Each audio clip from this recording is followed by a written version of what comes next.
Donc on approche de la fête de Purim. Avant d'arriver à la fête, donc mercredi soir cette année, mercredi, on a le jeûne.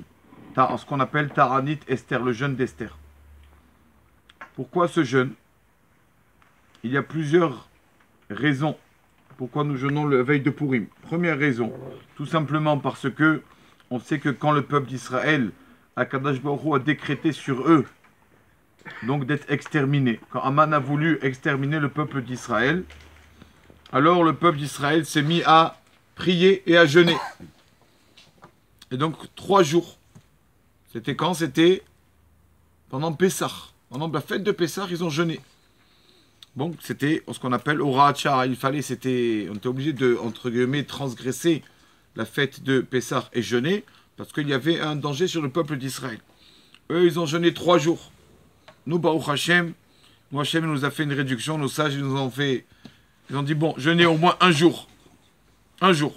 Et donc, on jeûne ce jour-là pour se rappeler que quand il y a quelque chose, une personne qui a un problème, tout ça, alors c'est pas seulement le jeûne, ils n'ont pas seulement jeûné, ils ont aussi prié, d'accord? On voit qu'une personne, il a un problème, il a un souci ou quoi, voilà ce qu'il lui reste à faire. Jeûner, pas obligatoirement jeûner, mais ouvrir son télim, parler à Kadosh Baruch Hu. Voilà ce qu'il faut se rappeler de cela, on jeûne. Et donc c'est pour ça qu'avant Purim, on doit jeûner.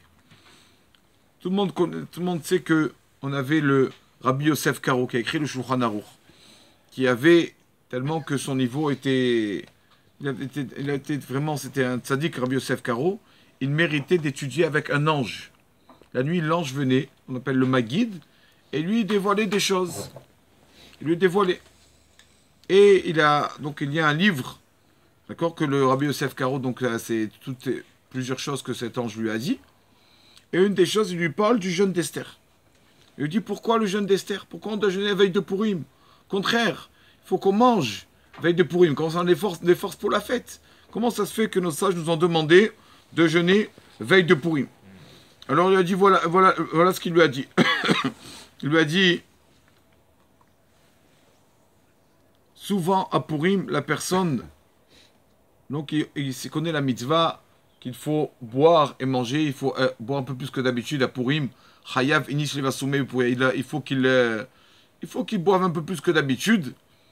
Et donc, ça, des mitzvot comme ça, oui, celles-là, on les aime, celles-là, on fait attention. À manger et boire, on est d'accord. Et quoi, il dit que quand une personne, il mange trop et boit trop, alors, comme la Gemara a dit, c'est connu qu'une personne, il mange et boit trop, c'est vrai que après, il commence à fauter. Il fait plus attention à ce qu'il fait, d'accord? Surtout quand il boit, d'accord? Et donc ça peut finalement, au lieu d'être une mitzvah, un mérite pour le peuple d'Israël, l'ange a dit au Rabbi Yosef Karo, peut-être que le fait que le peuple d'Israël mange et boit trop, peuvent après faire des bêtises ou quoi, donc peut-être ça va les accuser. Et donc pour pas être accusé, alors alors nos sages ont demandé, jeûner veille de Purim. Comme ça, si le Satan nous accuse, alors qu'on a fait des bêtises à Purim, c'est vrai qu'on a fait peut-être des bêtises à Purim, quand on a bu, on a dit des choses qu'il ne fallait pas dire ou quoi, mais il ne faut pas oublier que la veille aussi, on a jeûné. Donc c'est pour, entre guillemets, voilà, équilibrer un peu.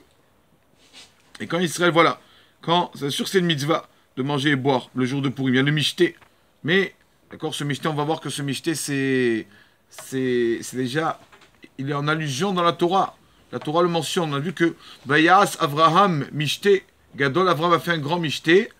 Beyom Higamel et Yitzhak, le jour que son fils Yitzhak a été sevré, arrêté d'allaiter. Son fils Yitzhak, après 24 mois, Avraham a fait un grand mishté.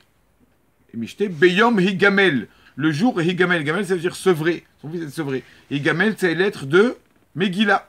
On voit dans Avraham Avinu que déjà il y avait une allusion que le jour de la Megillah, on a aussi un mishté. Donc c'est un grand jour ce jour de ce mishté de Purim. Mais pour pas que le Satan accuse, il dit, regarde, quand il faut manger et boire, ils sont là, ceux-là, ces juifs. Mais quand il faut jeûner, ils sont pas là. Alors, Hachem, il dit au Satan, regarde, juste hier, la veille de Purim, ils ont jeûné. Ce que je leur dis, le peuple d'Israël, ils font. Quand il faut jeûner, ils jeûnent. Quand il faut manger, ils mangent. Baruch Hachem, ils suivent les commandements d'Akadosh Baruch Hu. Et on voit que, en fait, ce jeûne, donc, on se jeûne aussi, il est en allusion dans le verset. Parce qu'on a vu déjà dans la Megillah les Kayem et Yemé à Purim, faire ces jours de Purim. Le mot et, les jours de Purim, ça inclut et. Et, c'est les initiales de Aleph et Tav, c'est Ta'anit Esther. D'accord? Et aussi, vous savez que ce jour-là du Ta'anit Esther, le 13 Adar, qu'est-ce qu'il s'est passé? La première guerre du peuple d'Israël contre Amalek, c'était quand? C'était le 13 Adar. Le 13 Adar, quand le peuple d'Israël était dans le désert, Amalek est venu combattre, faire la guerre contre le peuple d'Israël, et Moshe a levé ses mains vers Akadosh Baruch Hu. Et c'est connu que quand Moshe levait ses mains, alors le peuple d'Israël arrivait à vaincre les ennemis, mais quand Moshe baissait ses mains, alors il y avait des problèmes. Et la Gemara, elle dit que Moshe Rabbeinu, ce jour-là, le 13 Adar, Moshe Rabbeinu, pendant la guerre, qu'est-ce qu'il a pris? Il a pris une pierre pour s'asseoir. On m'a dit, pourquoi Moshe a pris une pierre pour s'asseoir? Il ne pouvait pas prendre un beau fauteuil, un beau canapé. Pourquoi s'asseoir sur une pierre? Moshe a dit, je ne peux pas voir mes frères dans la souffrance, dans la guerre, et moi, je suis tranquille comme ça, je suis bien, m'asseoir sur un fauteuil. Non, il faut souffrir, il faut s'associer aux souffrances du peuple d'Israël. Tu ne peux pas faire un clan à part. Tu dois être dans le peuple. Ce qu'ils font le peuple, tu fais. Donc, celui qui peut jeûner, là. Donc, c'était cette guerre de Moshe Rabbeinu, c'était le 13 Adar. Comme le jeûne d'Esther aussi. D'accord? Donc, une personne, il jeûne le 13 Adar. Il rappelle aussi la guerre de Moshe Rabbeinu contre Amalek dans le désert. Et aussi, il rappelle la guerre qu'ont fait le peuple d'Israël. Et le jeûne, pardon, aussi, qu'ont fait le peuple d'Israël quand ils sont rassemblés pendant la période de Purim. Donc, une personne, il ne doit pas se séparer du peuple d'Israël. Il doit jeûner aussi. Le jour, donc on jeûne à partir du lever du jour. Ici à Marseille, c'est mercredi matin, c'est à 5h50.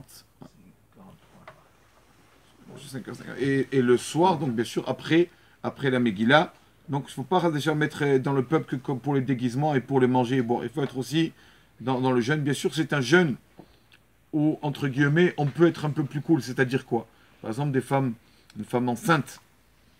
Une femme enceinte après 3 mois. Bon, même si la femme elle se sent pas bien, même avant 3 mois de grossesse, elle ne jeûne pas. Une femme qui, après 24 mois, après l'accouchement aussi, elle ne jeûne pas. Une personne qui est malade, même si ce n'est pas une maladie tellement grave, si vraiment elle est malade, pas qui fait semblant, aussi il ne jeûne pas pendant ce jeûne. Mais une personne en bonne santé, bien sûr, qui doit faire ce jeûne pour faire partie intégrale du peuple d'Israël.